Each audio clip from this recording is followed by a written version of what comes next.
Hi friends, welcome to Saritha's vlog. எல்லோரும் எப்படி இருக்கீங்க? நல்லா இருக்கீங்களா? சிறகடிக்க ஆசையில் வந்து பார்த்திங்கன்னா, இப்போ வந்துட்டு விஜயா வந்து அண்ணாமலைகிட்ட சொல்லிகிட்டு இருக்காங்க. இதை மாதிரி வந்துட்டு தாலி செயினை போய் அடமானம் வச்சுருக்கா ரோகிணி.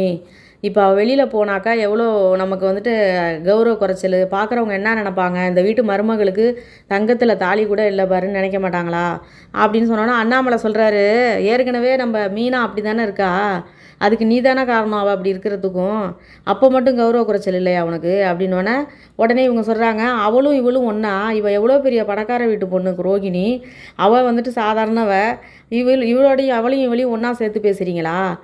அது அவளோட தலையெழுத்து, அவள் அப்படி இருக்கா, ரோகிணிக்கு என்ன அது தலையெழுத்தா? அவங்க அப்பா திடீர்னு வெளிநாட்டிலேருந்து வந்தாருனாக்கா என்ன நினப்பாரு அப்படின்னோடனே, அவங்க அப்பான்னு நீ தான் சொல்லிகிட்டு இருக்க, அவர் இன்னும் இங்கே வரல, அவள் இப்போ ரோகிணிக்கு வந்துட்டு அவள் அவசர தேவைக்காக தானே வச்சுருக்கா, ஒன்றும் பிரச்சனை இல்லை, மனோஜ் வந்துட்டு பிஸ்னஸ் தானே பண்ணிகிட்டு இருக்கான், அவன் கண்டிப்பாக வாங்கி கொடுத்துருவான், அவன் வேலையை பாருப்போ அப்படிங்கிறாரு. அதெல்லாம் இல்லை, நம்ம ஒரு செயினும் வாங்கி கொடுக்கணும் அவளுக்கு ரோகிணிக்கு அப்படின்னோடனே, இதெல்லாம் தேவையில்ல, இது ஏன் மீனா இவ்வளோ நாளாக செயின் இல்லாமல் இருந்தாலே அதை பற்றி நீ தானே கவலைப்பட்டியா? எல்லா மருமகளையும் ஒரே மாதிரி பார்க்குறதுக்கு கற்றுக்கோ, உங்ககிட்ட எத்தனை வாட்டி சொன்னாலும் நீ திருந்த மாட்டேன், முதல்ல வேலையை பாரு நவுரு அந்தாண்ட அப்படின்ட்டு போயிடுறாரு இவர் அண்ணாமலை. விஜயாவுக்கு வந்துட்டு என்னடா இது ரோகிணி இந்த மாதிரி மஞ்சள் கைத்தோடு இருக்காங்களேன்னு ரொம்ப ஃபீலிங் தாங்க முடில. உடனே என்னன்னாக்கா ரோகிணி வேலை கிளம்பிகிட்டு இருக்காங்க, இங்கேருந்து போகிறாங்க. என்னம்மா ரோகிணி கிளம்பிட்டியா அப்படின்னோடனே, கிளம்பிட்டான் த அப்படின்னோடனே, கழுத்தில் வந்துட்டு இந்த கைத்தோடையாக போகிற அப்படின்னோடனே, வேறு என்னத்த பண்ண முடியும், இப்போ டக்குன்னு ஸ்ருதியோட அம்மாவுக்கு கொடுக்குறதுக்கு வேறு வழி கிடையாது, என்கிட்ட காசும் இல்லை, அதனால தான் நான் அதை அடமானம் வச்சுட்டேன் அப்படின்னோடனே, உங்கள் அப்பா வெளிநாட்டிலேருந்து வந்தால் என்னம்மா நினப்பாரு அப்படின்னு சொன்னோன்னே அவங்க சொல்கிறாங்க, அதெல்லாம் வரமாட்டார் அவர் அப்படின்னோடனே, வரமாட்டாரா என்னம்மா சொல்கிற அப்படின்னோடனே, ஆமாம் அவர் ஜெயிலில் இருக்கார், இப்போதைக்கு எப்படி வருவார், கேஸ் நடந்துகிட்டு இருக்கு, அதுக்கு கொஞ்ச நாள் ஆகும் வரத்துக்கு, அதுக்குள்ளே நான் வந்து செயினை மூட்டுடுவேன் அப்படின்னு சொல்லி அவங்க சொல்கிறாங்க. அதெல்லாம் இல்லைம்மா, வந்து எவ்வளோ பெரிய இதாக நீ பண்ணியிருக்கம்மா, மனோஜுக்காக வேண்டி விட்டு கொடுத்து இதை மாதிரிலாம் பண்ணியிருக்கியே, உன் கழுத்தில் கிடந்ததெல்லாம் கழட்டி வச்சுருக்கியே அப்படின்னு சொல்லி அவங்க பேசிகிட்டு இருக்காங்க. இதுதாம்மா பெரிய இடத்து பொண்ணுங்கிறது, பணக்காரவங்களுக்கு தாம்மா அதை மாதிரி எண்ணம்லாம் வரும் அப்படின்னு சொல்லி பேசிகிட்டு இருக்காங்க. அப்புறம் என்னன்னு கேட்டிங்கன்னா, நீ வா கீழ் வீட்டில் வந்துட்டு அவங்கள்ட்ட கொஞ்சம் அட்வான்ஸ் வாங்கலாம், வாடகைக்கு இருக்காங்கல்ல, அவங்கள்ட்ட அட்வான்ஸ் வாங்கி உனக்கு நான் செயினை மூட்டு கொடுக்குறேன் வா, அப்படி இல்லைன்னா வேறு செயின் வாங்கலாம் அப்படின்னு சொல்லி அவங்க கூப்பிட்றாங்க விஜயா ரோகிணியை. அதெல்லாம் வேணாம், நான் வந்துட்டு பொறுமையாகவே செயினை மூட்டுக்கிறேன், அது வரைக்கும் இந்த கயிறே போதுங்கிறாங்க. இதுதாம்மா உன்னோட பெருந்தன்மை, நீ பற்றியா எப்படி நடந்துக்கிற, சில பேருக்கு அந்த பெருந்தன்மையே இருக்க மாட்டேங்குது அப்படிங்கிற மாதிரி பேசிகிட்டு இருக்காங்க. அது ஸ்ருதி காதில் வாங்கிட்டு நிற்கிறாங்க. ஸ்ருதிக்கு கோவம் வந்துடுது.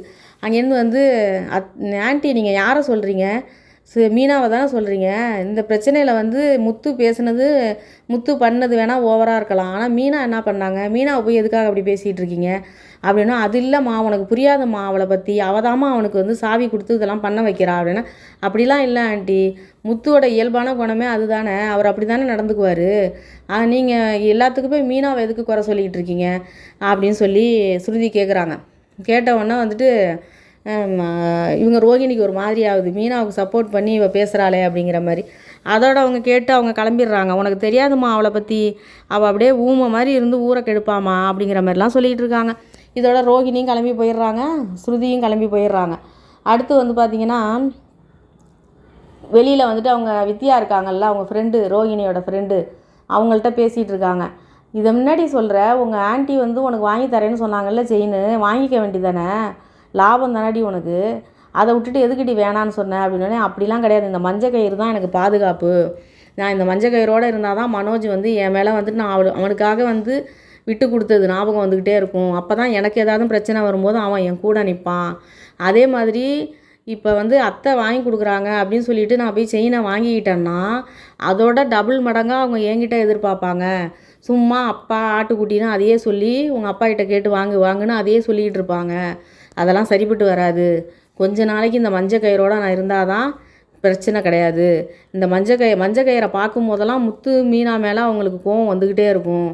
அதனால் நான் பிளான் பண்ணி இதை பண்ணியிருக்கேன், அது இருந்துக்கிட்டே இருக்கட்டும், இந்த கயிறு இருக்கிறது தான் எனக்கு பாதுகாப்பு அப்படின்னு அவங்க சொல்கிறாங்க அவங்க ஃப்ரெண்டுக்கிட்ட. அடுத்து வந்து பார்த்திங்கன்னா, இங்கே வீட்டில் மீனா ரொம்ப டயர்டாக உட்காந்து பூ கட்டிக்கிட்டு இருக்காங்க. அப்போ வந்து முத்து வராரு. சவாரி ஒன்றுமே இல்லை மீனா இன்னைக்கு, அதான் சீக்கிரமே வந்துட்டேன்னு வராரு. வந்தவுடனே இவங்க சரியாகவே பேசலை, ஒரு மாதிரி டயர்டாக இருக்காங்க. என்னாச்சு அப்படின்னு கேட்டோன்னே, இல்லை கொஞ்சம் நேரம் தொட்டு பார்க்குறாரு, ஃபீவராக இருக்குது. சரி வா ஹாஸ்பிட்டல் போகலான்னு கூப்பிட்டாக்கா அவங்க வரல. சரின்னு சொல்லிட்டு, சரி நீ போயிட்டு இந்த ரூமில் ரெஸ்ட் எடுன்னு, மனோஜும் ரோகிணி இருப்பாங்கல்ல, அந்த ரூமில் கொண்டே விட்டுட்டு நீ கொஞ்சம் நேரம் ரெஸ்ட் எடு, நான் போய் மாத்திரை வாங்கிட்டு வரேன் அப்படின்ட்டு போகிறாரு கடைக்கு. இவங்க தூங்கிட்டு இருக்காங்க. அடுத்து வந்து பார்த்திங்கன்னா நம்ம மனோஜும் ரோகிணியும் வராங்க வேலை முடிஞ்சு. வந்தவுடனே மனோஜ் சொல்கிறாரு, எனக்கு ரொம்ப டயர்டாக இருக்குது, நீ போயிட்டு தண்ணி எடுத்துகிட்டு வா, நான் வந்து கொஞ்சம் நேரம் போய் படுக்கிறேன்ட்டு போகிறாரு பாருங்கள். மீனா படுத்துருக்கதை பார்த்துட்டாரு. கதவை திறந்து வச்சுட்டு தான் படுத்துருக்காங்க. பார்த்துட்டாரு. பார்த்த உடனே அவங்க அம்மா கிட்ட நேராக ஓடுறாரு. ரோகிணியை கூப்பிட்டு, இங்கே பாரு ரோகிணி, மீனா வந்து இங்கே படுத்து கிடக்கிறா அப்படின்னு சொல்லிவிட்டு நேராக அவங்க அம்மாவை போய் கூப்பிட்டு வந்து, இதை பாரு, நான் எவ்வளோ டயர்டாக நான் இங்கேருந்து வரேன், வந்து படுத்து தூங்கக்கூட முடில, அதுக்குள்ளே வந்து இடம் பிடிச்சிட்டா பாருன்னு சொல்லி சொல்கிறாங்க. மனோஜும், எனக்கு தெரியாது, என் ரூம் எனக்கு வாங்கி கொடு, என்னாலலாம் வெளியிலலாம் படுக்க முடியாதுன்னு. உடனே அவங்க அம்மா இல்லை, ஏய் மீனா, பத்தியா எவ்வளோ துமுறை பற்றியா, மாலை கட்டினதெல்லாம் பாதியில் போட்டுட்டு அங்கே போய் படுத்துருக்கா பற்றியா, இப்போவே போய் இடம் பிடிச்சிட்டா பற்றியா, இவளுக்கு எத்தனை வாட்டி சொன்னாலும் புத்தியே வர மாட்டேது, கொஞ்சம் கூட கூச்சமே கிடையாது அவளுக்குன்னு பேசிகிட்டு இருக்காங்க. அப்போ அண்ணாமலை எங்கேயோ போயிட்டு அவர் வராரு. என்ன பிரச்சனை அப்படின்னோடனே, இந்த மாதிரி வந்து முன்னாடியே போய் ரூம் பிடிச்சிட்டா பாருங்க அப்படின்னு. அதை மாதிரி பண்ணுற ஆள் அவள் கிடையாது, பூ கட்டினதெல்லாம் அப்படி அப்படியே கிடக்கு, அவள் முதலையே டயர்டாக தான் இருந்தா, ஏதோ டயர்டாக இருந்திருக்கும், போய் படுத்துருப்பா. இந்த வாரம் ஃபுல்லாக அவங்க தானே ரூமில் படுத்து தூங்கணும், அவள் படுத்து தூங்கட்டும், முத்து வரட்டும், நீ போயிட்டு நீ ஹாலில் படுத்து, நீங்கள் போயிட்டு ஹாலில் போய் படு, இல்லைன்னா ஏதாவது பண்ணுப்போ அப்படின்ட்டு அண்ணாமலை வந்து, இப்போ போய் மீனாவை எழுப்பிடாத, அவளுக்கு ஏதோ உடம்பு சரியில்லை, அதனால தான் அவள் படுத்துருக்கா அப்படின்னு சொல்லிட்டு அவர் போயிடுறாரு. அவர் ரூமுக்குள்ளே போய் அண்ணாமலை இப்படி கதவை சாத்துறாரு. சாத்தின உடனே நம்ம விஜயா சும்மா இருப்பாங்களா, இவளை ஒரு வழி பண்ணுறேன் பாருன்னு சொல்லிட்டு போயிட்டு, ஏய் அப்படின்னு தூங்கிட்டு இருக்கவங்கள போய் ஏய் அப்படின்னு தட்டி எழுப்புறாங்க. அவங்க அதிர்ச்சியில் எழுந்திரிக்கிறாங்க. இவங்க ரோஹிணியும் மனோஜும் உள்ளே நிற்கிறாங்க ரூமில் இவங்க பேசும்போது.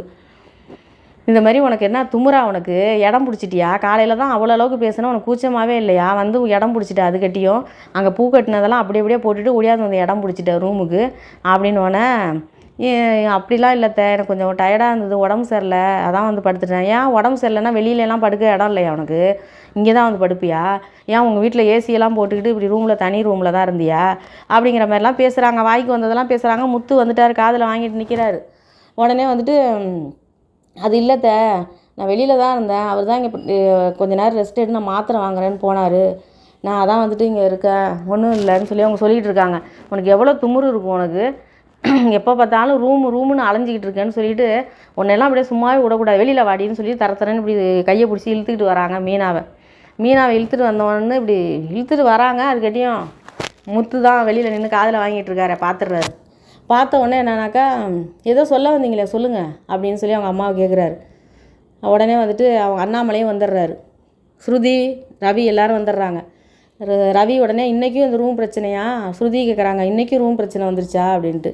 உடனே வந்துட்டு இவங்க சொல்கிறாங்க, வந்துட்டு இல்லை எனக்கு கொஞ்சம் டயர்டாக இருந்துச்சு, அதான் போய் உள்ளே படுத்துட்டேன், இவங்க வந்தது எனக்கு தெரில அப்படிங்கிற மாதிரி அவங்க சொல்லிகிட்டு இருக்காங்க. அவர் முத்து சொல்கிறாரு, இந்த வீட்டில் வந்துட்டு ரூம் பிரச்சனை கிடையாது, ஆளுங்க தான் பிரச்சனை, பணக்காரவங்க ஏழைன்னு இந்த பேசுகிறாங்க பாருங்கள், அந்த ஆளுங்க பிரச்சனை தான், ரூம் பிரச்சனைலாம் கிடையாது. ஏன் இவங்கெல்லாம் ஹாலில் படுத்து தூங்க மாட்டாங்களா, மீனா போய் அங்கே ரூமில் படுத்தது தான் இப்போ பிரச்சனையா அப்படின்னு சொல்லி முத்து பேசுகிறாரு. அண்ணாமலை அதுக்கிட்டையும் வந்துட்டு, நான் தான் அப்போவே சொன்னல அவளை போய் எழுப்பாதேன்னு, நீ போய் என்னத்துக்கு எழுப்புன அப்படின்னு சொல்லி அண்ணாமலை திட்டுறாரு விஜயாவை. அவர் சொல்கிறாரு, அவங்க அப்போவே வந்தேன், டயர்டாக இருந்தால் நான் தான் போய் உள்ளே போய் ரெஸ்ட் எடுன்னு சொல்லிட்டு மாத்திரை வாங்க போனேன்னு. ஸ்ருதி வந்து உடம்பு சரியில்லையா மீனா, ஹாஸ்பிட்டல் போய் போகலாமா அப்படின்னு சொல்லி அவங்க கேட்டுக்கிட்டு இருக்காங்க. நீங்கள் வாங்க நான் சாப்பாடு எடுத்து வைக்கிறேங்கிறாங்க. அப்போ கூட மீனாவை திட்டுறாரு, நீ இது மாதிரி எல்லாருக்கும் அடிமையாட்டம் வேலை பார்த்து கொடுக்குறதுனால தான் எல்லோரும் உன்னை ஓட விரட்டுறாங்க அப்படின்னு முத்து திட்டுறாரு. அதுக்கப்புறம் என்னன்னாக்கா, ஏன் ஹாலில் எல்லாம் படுக்க மாட்டியா, நீ ரூமில் தான் போய் படுப்பியான்னு சொல்லி அப்பையும் கேட்குறாங்க. ஏன் அதே வார்த்தை வந்துட்டு மனோஜ் ரோகிணி ஹாலில் படுக்க மாட்டாங்களா. உடனே அண்ணாமலை என்ன சொல்கிறாரு, அதுக்கு ஒரு முடிவு எடுத்துடுறாரு. சொல்கிறாரு மீனாகிட்ட சொல்கிறாரு, மீனா நீ போயிட்டு அத்தையோட ஒரு ரூமில் படுத்துருமா அப்படின்னோடனே உடனே விஜயாவுக்கு மூஞ்சை பார்க்கணுமே, அப்போ நீங்கள் எங்கே படுப்பீங்க அப்படின்னோடனே, நான் போயிட்டு இந்த ரூமில் படுத்துட்றேன், நான் மனோஜ் முத்து 3 பேர் இந்த ரூமில் இருக்கோம், நீ அந்த ரூமில் விஜயாவையும் மீனாவையும் நீங்கள் அந்த ரூமில் போய் படுங்க போங்க, என் ரூமில் படுத்துக்கோங்கங்கிறாரு. அப்போ மனோஜ் சொல்கிறாரு, அப்போ ரோகிணி இல்லாமல் நான் எப்படி தூங்குறது அப்படிங்கிறாரு. அப்போ ரூமுக்கு அலையிறது யாருன்னு தெரியுதா, அவங்க ரூமுக்கு அலையிறாங்கன்னு சொல்லி மீனாவையும் முத்துவையும் சொன்னாங்களே, இப்போ ரூமுக்கு அலையிறது யாருன்னு தெரியுதா. உடனே வந்துட்டு மனோஜ் வந்து சொல்கிறாரு, ரோகிணி இல்லாமல் நான் எப்படி தூங்குவேன் அப்படின்னு. ஏய் சும்மா இதே பேசிகிட்டு இருக்காதடா அப்படின்னு சொல்லி அதட்டுறாரு அண்ணாமலை. உடனே வந்துட்டு ரோஹிணி நீனும் வேணா போய் அத்தையோட படுத்து தூங்குமா அப்படின்னா விஜயா உடனே வந்து ரோஹிணி நானும் படுத்துக்கிறோம் அப்படின்னு சொல்லிட்டு போயிட்டாங்க. இந்த பக்கம் அண்ணாமலை, முத்து, மனோஜ் 3 பேர் இந்த ரூமில். இந்த ரூம் பிரச்சனைக்கு என்றைக்கு தான் முடிவு வருமோ தெரிலன்னு பேசிகிட்டு இருக்காங்க பாருங்கள். உடனே வந்துட்டு சில்லித்தனமாக இருக்குது, எதுக்காக ரூமுக்கு சண்டை போட்டுக்கிட்டு இருக்கீங்கன்னு சொல்லி இவங்க பேசுகிறாங்க ஸ்ருதி. உடனே வந்துட்டு ரோஹிணி சொல்கிறாங்க, உங்களுக்கு தெரியாது, இந்த ஒரு வாரம் நீங்கள் அப்படி தான் சொல்லுவீங்க, அடுத்த வாரம் உங்கள் ரூமில் வந்து அவங்க படுக்கும்போது தான் தெரியும் அந்த கஷ்டம் அப்படின்னு சொன்ன உடனே அதுக்கு உடனே ஸ்ருதி சொல்கிறாங்க, நான் ஒன்றும் கஷ்டப்பட மாட்டேனே, நான் தாராளமாக அந்த ரூமை விட்டு கொடுத்துட்டு நானும் ரவியும் ஒரு வாரம் எங்கள் அம்மா வீட்டுக்கு போயிடுவோம், எங்கள் அம்மா வீட்டில் போய் இருந்துக்குவோம் அப்படின்னு சொன்னோடனே ஐயோ சம்மந்தி வீட்டில் என்ன நினப்பாங்க, என்னம்மா நீ இப்படிலாம் சொல்கிற அப்படின்னா, ஆமாம் ஒரு வாரம் ஹால்லலாம் என்னால் தூங்க முடியாது, நான் ஒரு வாரம் எங்கள் அம்மா வீட்டில் ரவியை கூப்பிட்டு போய் எங்கள் அம்மா வீட்டில் இருந்துக்குவேன் அப்படின்னு அவங்க ஸ்ருதி சொல்கிறாங்க. இந்த ரூம் பிரச்சனைக்கு முடிவு இப்போ அண்ணாமலை வந்து இந்த முடிவு எடுத்திருக்காரு. இப்போ என்னன்னாக்கா தூங்குறதுக்கு போகிறாங்க மீனா விஜயா ரூமுக்கு தூங்குறதுக்கு போகிறாங்க. ரோஹிணியும் விஜயாவும் பெட்டில், நம்ம மீனா தரையில் பாய விரிக்கிறாங்க. அப்போ கூட ரோஹிணி எங்கே அப்படின்னா அவங்க சாப்பிட்டுக்கிட்டு இருக்காங்க, வருவாங்க, அதுக்குள்ளே ரூமுக்குள்ளே நீ வந்துட்டியா அப்படிங்கிற மாதிரி பேசுகிறாங்க. ஆனால் கொஞ்சம் கூட இந்த விஷயத்தில் நான் ஒன்றேன்னு சொல்லுவேன், நாளைக்குன்னு வேற போட்டு காட்டுறாங்க. விஜயா வந்து பயங்கரமாக கொரட்டை விட்டுட்டு தூங்குறாங்க பெட்டில். ரோஹிணி வந்துட்டு ஐயோ தாங்க முடியல அவங்களால கொரட்டை சத்தம், போய் போர்வையை எடுத்து போற்றி பார்க்குறாங்க, கொரட்டை சத்தம் அதுக்கு தாண்டி வருது, தலகாணியை வச்சு மூஞ்சியில் போய் அழுத்துற மாதிரி போகிறாங்க ரோஹிணி. இதோட முடிச்சிருக்காங்க, நாளைக்குன்னு தான் போட்டு காட்டுறாங்க, அந்த சீன் நாளைக்கு தான் வரும். ஆனால் இதில் ஒரே ஒரு விஷயம், முத்துவுக்கும் மீனாவுக்கும் தன்மானமே கிடையாதுங்க. உண்மையிலே சுயமரியாதையும் கிடையாது, தன்மானமும் கிடையாது, கொஞ்சம் கூட சூடு சொரணையும் கிடையாது. யார் வேணாலும் என்னை திட்டுங்க, திட்டினாலும் திட்டு, சூடு சொரணையே கிடையாது கொஞ்சம் கூட. ஏங்க இந்த அளவுக்கு விஜயா வந்து அவளை மட்டமாக பேசுகிறாங்க. கட்டின பொண்டாட்டியை அவங்க அம்மா வந்து அவ்வளோ கேவலமாக பேசுகிறாங்க. ஏன்டி உன்னாலலாம் ரூம் இல்லாமல் இருக்க முடியாதா, நீ என்ன ஸ்பெஷல் வார்டில் தான் இருப்பியா, நீ எல்லாம் ஜென்ரல் வார்டில் இருக்கிற ஆள், அப்படி இப்படிலாம் அவ்வளோ மட்டமாக பேசுகிறாங்க, அவ்வளோ கேவலமாக பேசுகிறாங்க. வேற ஒரு மனுஷனாக இருந்தால் மனோஜ் ரோஹிணியும் பொழுதானிக்கும் ஒர்க் பண்ணிவிட்டு ரொம்ப கஷ்டமாக வராங்களாம். இந்த பக்கம் ஸ்ருதியும் ரவியும் ஹாலில் தூங்க முடியாது, நாங்கள் எங்கள் அம்மா வீட்டுக்கு போயிடுவோம் ஒரு வாரங்கிறாங்க அவங்க. மீனாவும் முத்துவும் ஹாலில் தான் தூங்குறாங்க, மொட்டை மாடியில் தூங்குறாங்க, பொழுதனிக்கும் வேலை பார்க்குறாங்க மீனா, முத்துவும் பொழுதனிக்கும் வேலை பார்க்குறாரு. ஆனால் விஜயாவுக்கு கவலை வந்துட்டு மனோஜ் மேலேயும் ரவி மேலேயும் தான் இருக்குது. முத்து மீனா எப்படி வேணாலும் போட்டுன்னு நினைக்கிறாங்க. அப்படி நம்ம மேலே மரியாதையே இல்லை ஒருத்தவங்களுக்கு. ஒரு வீட்டில் வந்து சுத்தமாக இவங்க 2 பேரையும் அவங்க யாருமே மதிக்கலை, யாருமேன்னு விடுங்க. விஜயா அவ்வளோ கேவலமாக மட்டமாக தரக்குறைவாக பேசுகிறாங்க. வேற ஒரு மனுஷனாக இருந்தால் எங்களால் எதுக்கு நீங்கள் வீணா பிரச்சனை, என் பொண்டாட்டி தான் ஏழை வீட்டிலேருந்து வந்துட்டா, உங்களுக்கு வந்து பணக்கார வீட்டு மருமக 2 பேர் இருக்காங்க, அவங்க 2 பேரும் தான் ரூமில் தூங்கணும், நாங்கள் கேவலம்னு நினைக்கிறீங்கல்ல, சரி ஓகே நாங்கள் தனியாக போயிடுறோம், எங்களால் யாரும் நிம்மதி இல்லாமல் இருக்க வேணாம், என் பொண்டாட்டியை நான் பார்த்துக்கிறேன்னு சொல்லிட்டு ஒரு 5000 3000 ரூபாய்க்கு கூட வாடகை வீடு கிடைக்கிது. ஏன் ஒரு 5000 ரூபா கூட, ஏன் நீ கார் ஓட்டுறாரு அவர், இவங்க பூ கட்டுறாங்க, 5000 ரூபா கூட வாடகை கொடுக்க முடியாதா? மாதம் 20,000 தான், 20,000த்தில் கூட குடும்பம் பண்ணிட்டு போயிடலாம். ஏன் அது கூட முத்துவால் சம்பாதிக்க முடியாதா? வீட்டை விட்டு போயிட வேண்டியதானே? என்ன கேவலமாக பேசினாலும் பரவாயில்ல, நான் அந்த வீட்டில் தான் சண்டை போட்டுட்டு அங்கே தான் உட்காந்துருப்பேன்னு பண்ணுறது ஓவரு. மீனாவுக்கு முத்துவனாதும் கொஞ்சம் விடுங்க, அவங்க அம்மா பேசுகிறதுனால அவருக்கு சூடு சொரணை இல்லை, விட்டுறலாம். மீனாவுக்கு கொஞ்சம் கூட சுயமரியாதையே கிடையாதுங்க. ஐயோ அவங்க ரூமில் போய் படுத்து தூங்கினதுக்கு விஜயா வந்து திட்டுறாங்க, அவ்வளோ கேவலமாக பேசுகிறாங்க. ஏன் உன்னால் ஹாலில் தூங்க முடியாதா, பெட்டில் தான் தூங்குவியான்னு. வெளியில் வராங்க, உடம்பு முடியல, நான் போய் படுத்தேன், இப்போ என்ன பிரச்சனைன்னு எதிர்த்து பேசக்கூட தைரியம் கிடையாது. ரவியும் ஸ்ருதியும் வந்தோடனே ஓடுறாங்க, ரவி ஸ்ருதி வாங்க சாப்பாடு எடுத்து வைக்கிறேன்னு. பாட்டி சொல்லிட்டு போனதை அவங்க ஒரு காதில் கூட வாங்கலை. சுயமரியாதையே கிடையாது மீனாவுக்கு. ஒரு செகண்டில் முடிவெடுக்க வேண்டியதானே. ஏங்க இந்த மாதிரிலாம் பேசிகிட்டு இருக்கேன், என்னாலலாம் இந்த வீட்டில் இருக்க முடியாது, நான் கிளம்புறேன் வாங்க, ஒன்று எனக்கு வாடகை வீடு பிடிச்சி எனக்கு தனியாக வச்சு குடும்பம் பண்ணுறியா, இல்லையா விடுங்க, எனக்கு என்ன எங்கள் அம்மா வீடு இல்லாமல் இருக்குதா, மற்றவங்களுக்கு தான் அம்மா வீடு இருக்குது, எனக்கு ஒன்றுமே இல்லையா? நான் எங்கள் வீட்டில் இருந்தாலும் நான் நிம்மதியாக இருந்தேன், ஆனால் இந்த வீட்டில் வந்து சுத்தமாக எனக்கு நிம்மதி கிடையாது, இங்கே பார்க்குற வேலையை நான் எங்கள் வீட்டில் போய் பார்த்து நான் நிம்மதியாக நான் பொழைச்சிக்கிறேன், நாளை விடுங்கன்னு சொல்லிட்டு ஒரு வாரம் பெட்டியை தூக்கிட்டு அவங்க வீட்டுக்கு போட்டுமே. தானாக முத்து வந்து திருந்துவார், தானாக முத்து முடிவு எடுத்துருவார். ஆனால் மீனா வந்து எல்லாத்தையும் தாங்கிக்கிட்டு பெரிய அவங்க தியாகி மாதிரி அந்த வீட்டில் இருந்துக்கிட்டு அந்த அம்மா பேசுவாங்க, ஏழை அவ்வளோ பணக்கார வீட்டு பொண்ணுங்களாம் அவங்க 2 பேரும், கோடீஸ்வரி வீட்டு பொண்ணுங்களாம் அவங்க 2 பேரும். அவங்க தான் இவங்க மீனாவை அவ்வளோ கேவலமாக பேசுகிறதும், வீட்டு வேலை வாங்குறதும், அவ்வளோ மட்டமாக பேசுகிறதும், முத்துவை அவ்வளோ கேவலமாக பேசுகிறதும். மனோஜ் தான் வேலை பார்க்குறாராம், முத்து சும்மா உட்காந்துருக்காராம். டிரைவிங் பண்ணுறது சாதாரண விஷயமா, பொழுதனைக்கும் வண்டி ஓட்டுறது சாதாரண விஷயமா. அந்த வெயில் நேரத்தில் அவர் படுறதெல்லாம் கஷ்டம் கிடையாதான். இவர் ஏசி ரூமில் ஷோரூமில் உட்காந்துக்கிட்டு வரவங்க போகிறவங்கள்ட்ட மார்க்கெட்டிங் பண்ணுறது தான் கஷ்டமா. அவங்க அவ்வளோ மட்டமாக பேசுகிறாங்க. நம்மள மாதிரி ஆளாக இருந்தால் ஒரு நிமிஷம் அந்த வீட்டில் இருக்க மாட்டோங்க.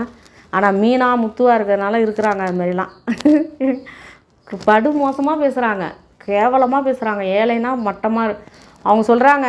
மீனா வந்து ரூமுக்குள்ளே பாயை எடுத்துகிட்டு போகிறாங்க விஜயா ரூமில் படுத்து தூங்குறதுக்கு. என்னோட தலையெழுத்தை பாரு, தராதரம் இல்லாததுங்க கூடலாம் சேர்ந்து தூங்க வேண்டியதாக இருக்குதுன்னு கேட்குறாங்க மீனாவை பார்த்து. அப்படியும் மீனா அந்த ரூமில் போய் தூங்கணும்னு என்ன இருக்குது? ஏன் மீனா மேலே படுத்து தூங்க முடியாதா? போக வேண்டியதானே. அப்படி வந்து முடியாமல் போயிட்டு ஒருத்தங்க அவ்வளோ மட்டமாக பேசுகிறவங்க ரூமில் போய் எதுக்கு தூங்கணும்? தூக்கம் வருமா? ஏன் தூங்கணும் அப்படி? ஏன் அந்த காலிலேயே ஒரு ஓரத்தில் படுத்து தூங்கிட்டு போக வேண்டியதானே? இல்லையா மொட்டை மாடியில் தானே முத்துவும் அவங்களும் படுத்து தூங்குவாங்க, அங்கே போய் தூங்க வேண்டியதானே? என்னமோ இது கதை என்னதான்னு ஒன்றுமே புரியல. இன்றைக்கி சிறகடிக்க ஆசையில் இதாங்க நடந்துச்சு. இந்த வீடியோ பார்த்துட்டு உங்களுக்கு பிடிச்சிருந்தா லைக் பண்ணுங்கள், ஷேர் பண்ணுங்கள், சப்ஸ்கிரைப் பண்ணுங்கள். நன்றிங்க.